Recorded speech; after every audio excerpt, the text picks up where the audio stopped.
বুকুৱে বুকুৱে মাৰ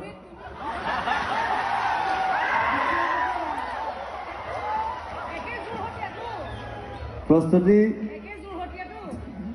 5 ইঞ্চি পিলিয়েছে জুবিন গাৰ্গ পদ্মশ্ৰী সন্মানৰ বাবে যোগ্য নেকি পদ্মশ্ৰী সন্মান কাক প্ৰদান কৰা হয় কাইলৈ যদি জুবিন গাৰ্গে ৰাষ্ট্ৰপতিৰ পৰা পদ্মশ্ৰী সন্মানটো লৈ ঘেন্টা এটো কি সন্মান দিছে বুলি যদি ৰাষ্ট্ৰপতিৰ আগতেই যদি কিবা এটা কৈ দিয়ে জুবিন দাক যদি দিব লাগে তেতিয়া হলে মদশ্ৰী দিয়ক ৰব কথাকিটা ভালদৰে শুনি লওক এনেই নুশুনা নুবুজাকৈ কমেন্টত জপিয়াই পৰিবলৈ নাহিব কালিৰ দিনটোত উদ্যোগপতি লেখক শ্যামকানু মহন্ত ডাঙৰীয়াই সামাজিক মাধ্যমত এটা পোষ্ট কৰিলে সেই পোষ্টৰ তলত বা বিভিন্ন পোষ্ট শ্বেয়াৰো হৈছে যে জুবিন গাৰ্গ ইমান দিনে পদ্মশ্ৰী সন্মানৰ পৰা বঞ্চিত কিয় অৰিজিত সিঙে যদি পদ্মশ্ৰী সন্মান লাভ কৰিব পাৰে তেতিয়াহলে জুবিন গাৰ্গ ইমান দিনে কিয় বঞ্চিত হৈ আছে তেনে ধৰণৰ এটা পোষ্ট দেখিবলৈ পোৱা গ'ল আৰু তাৰ পাছতেই জুবিন গাৰ্গক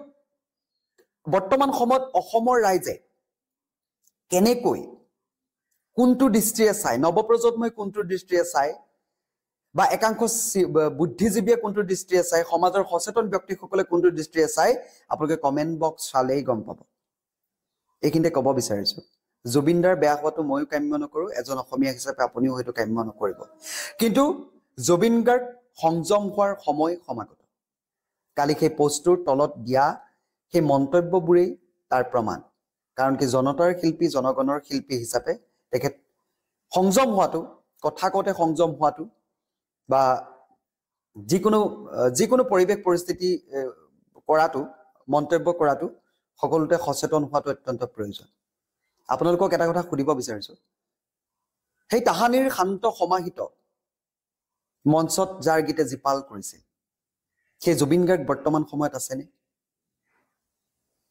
আজিকালি জুবিন গাৰ্গৰ অনুষ্ঠান চাবলৈ যাবলৈ মানুহে বেয়া পায় ভয় কৰে গুৰুত্ব নিদিয়ে নাযাওঁ এই কথাবোৰ কেনেকুৱা হৈছে আগতে জুবিন বুলি দৌৰি যাম জুবিনৰ প্ৰগ্ৰেম চাম দৌৰি যায় গাড়ী ভাড়া কৰি যায় মই আজি শান্তশিষ্টকে কথাখিনি কৈছো আপোনালোকে চিন্তা কৰক এজন আমি ইমান প্ৰতিভাৰে সম্পন্ন এজন ব্যক্তিক এজন শিল্পী আমি হেৰুৱাব নিবিচাৰো তেওঁ চৌপাশে থকা মানুহখিনিয়ে অকণমান গাইডেন্স কৰক কাৰণ কি জুবিন গাৰ্গৰ ওচৰলৈ যাবলৈ সকলোৱে নোৱাৰে আৰু জুবিন দাই কোনোবাখিনিত এইটো বস্তু অলপ কমাই দিয়ক যে মই ৩৮,০০০ গান গাইছো যেতিয়া বেলেগ গায়ক এজনৰ কথা সুধে যে মই ৰজা মোৰ সমান হ'বলৈ তাৰ 10টা জনম লাগিব নিজে কিছুমান উফাইদাং মৰা কথা কয় আপুনি কি হয় কি নহয় সেয়া অসমৰ ৰাইজে জানে আপুনি অসমৰ সাংস্কৃতিক জগতখনলৈ বা আমাৰ জাতিটোলৈ যিখিনি কৰি আছে সেয়া মানুহে দেখিছে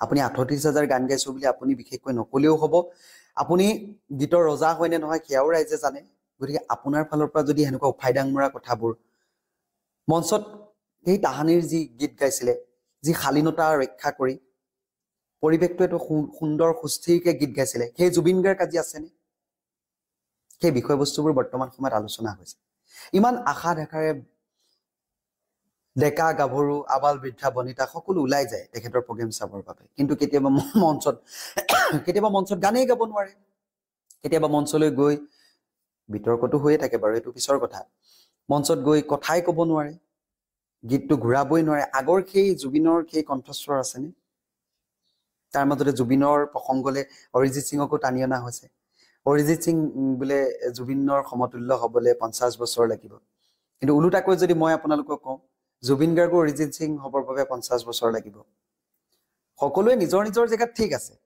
কিন্তু এটা কথা কম কেতিয়াও আনৰ কোনোবাই পাইছে কাৰোবাক দিছে যোগ্য বুলি ভাবিছে আপুনি যদি যোগ্য ইমান দিনে আপোনাক কিয় দিয়া নাই সেইটো ডাঙৰ কথা আমি লাজ পাইছো যে আমাৰ এজন ইমান সাংস্কৃতিক জগতখনলৈ অৱদান দিয়া এজন ব্যক্তিক দিয়া নাই শিল্পীক দিয়া নাই আমি লাজ পাইছো তাৰ বাবে দুখিত কিন্তু কিয় দিয়া নাই কিয়টো লাগিব নহয় কিয় দিয়া নাই সেই কিয়টো কৰবাত পৰ্যালোচনা কৰিছে তাৰ পৰা পৰ্যালোচনা কৰিছে তাৰ পাছত কিমান দিনৰ মূৰত পদ্মশ্ৰী পাইছে আমাৰ অসমে গতিকে জুবিন দা সংযম হ'ব লাগিব বিষয়বস্তুবোৰ ভালদৰে চাব লাগিব, মন্তব্য দিওঁতে সাৱধান হ'ব লাগিব, নিজে নিজে উফাইদাং মৰা কথাবোৰৰ পৰা অকণমান আঁতৰি থাকিব লাগিব, শান্ত সমাহিত পুনৰ হ'ব লাগিব। এজন শিল্পী কেতিয়াও এনেধৰণৰ উন্মত্ত হ'লে নহ'ব।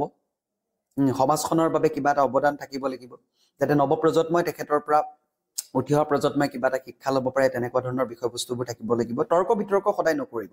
আমি তৰ্ক বিতৰ্ক কৰিবলৈ যোৱা নাই। আমি এইটো কথা কৈছোঁ যে আমাৰ শিল্পীজন কিয় বাদ পৰিছে, বাদ পৰাৰ কিছুমান কাৰণ থাকিব লাগিব। কিয় দিয়া নাই, এই কথাবোৰ জানিব লাগিব। এনেই আপোনালোকে বিতৰ্ক কৰি জুবিন দাকো অতিষ্ঠ নকৰিব। আপোনালোকে যদি পাৰে, জুবিনৰ আশে পাশে যদি আপুনি আছে, জুবিন দাক শুধৰণি কৰক। যি লিখাসকলক কৈছোঁ, আপোনালোকে পৰাপক্ষত যদি পাৰে, জুবিন দাৰ অনুৰাগী হয়, জুবিন দা আৰু ভালদৰে কাম কৰাটো বিচাৰে, বহুত দিন তেখেত আমাৰ আয়ুসখিনি তেখেতলৈ যাক আমি সেইটো ভগৱানৰ ওচৰত সদায় প্ৰাৰ্থনা কৰিছোঁ, ভালে থাকক।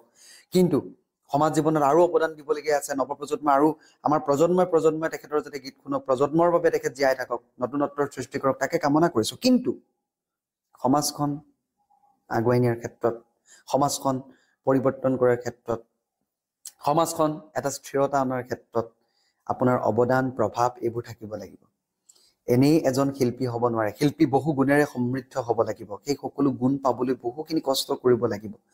আপুনি গান গাইছে, কোনে শুনিছে? জনতাই শুনিছে। জনতাৰ বাবেহে আজি আপুনি হিয়াৰ আমঠু বুলি কয়, হাৰ্টথ্ৰব বুলি কয়।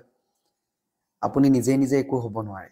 গতিকে জনতাই কেতিয়াবা আপোনাক ৰায় দিছে যে আপুনি অলপ শুধৰণি হয়, আপুনি কাকো ঘেণ্টা খাতিৰ নকৰে। কিন্তু খাতিৰ বৰ্তমান সময়ত আপুনি অলপ সহজলভ্য হৈ গৈছে, য'তে ত'তে যোৱা হৈছে। কিয়? বেছি সময় নালাগে। মাৰ্কেটত সেই 500 টকীয়াটো বহুদিন আছিলে, কিন্তু নচলা হৈ গ'ল। বৰ্তমান সময়ত আপোনাৰ ছবি, আপুনি যদি ইমান জনপ্ৰিয়, আপোনাৰ ছবিখন আপুনি বুলি গ'লে চাব লাগিছিলে। আপোনাৰ জেজি লিখা ফ্ৰেণ্ড বহুত আছে দেখোন। এই জেজি লিখা ফ্ৰেণ্ডসকলে কিয় আপোনাৰ চিনেমাবোৰ জনপ্ৰিয় কৰি তুলিব পৰা নাই? মিছন চাইনাৰ পিছত আপোনাৰ চিনেমা দেখোন মনতেই নপৰে আপোনাৰ, মানে ভালদৰে হলত চলা। গতিকে আপুনি সংযম হওক। মই আপোনাক উপদেশ দিয়া নাই। যি সামাজিক মাধ্যমৰ যিবোৰ পোষ্ট, সেই পোষ্টবোৰৰ হাত ধৰিয়ে মই কথাখিনি ক'ব বিচাৰিছোঁ। কিমান মানুহৰ ক্ষোভ আপোনাৰ প্ৰতি বৰ্তমান সময়ত দেখিবলৈ পোৱা গৈছে। এইবোৰ মৰম, আচলতে আবদাৰ হয় আপোনাৰ প্ৰতি। সেই আবদাৰৰ বাবেহে আপোনাক এইদৰে মানে কৈছে। গতিকে আপুনি অলপ বস্তুবোৰ বিচাৰ বিবেচনা কৰিব। যে জনতাৰ শিল্পী, গণশিল্পী, আমি যিজনক আমি শ্ৰদ্ধা কৰোঁ, সেইজনে যদি তেনে বহুত বেছি উদ্ভণ্ডালি হৈ থাকে, অলপ বেয়া দেখে। বিশেষ একো নকওঁ, সদায় ভালে থাকক, কিন্তু বিষয়বস্তুবোৰ চাব। আৰু আমি আশা কৰিম যে খুব সোনকালে জুবিন দাই পদ্মশ্ৰী লাভ কৰক।